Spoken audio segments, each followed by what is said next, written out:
అందులో కొంచెం నూనె, 2 ఎండుమిర్చి, ఇది పచ్చిమిర్చి, కొంచెం మినపప్పు, కొంచెం జీడిపప్పు, కొంచెం శనగపప్పు, కొన్ని పల్లీలండి, కరివేపాకు రెమ్మలు, తర్వాత పల్లీలు, మినపప్పు అండి, తర్వాత శనగపప్పు, ఇప్పుడు లాస్ట్కు ఉల్లిపాయలు,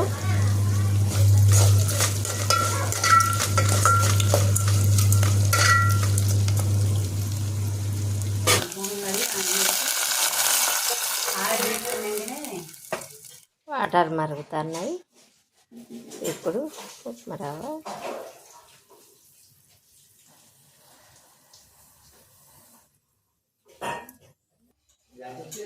వేడి వేడి జీడిపప్పు ఉప్మా, మామిడికాయ పచ్చడి రెడీ.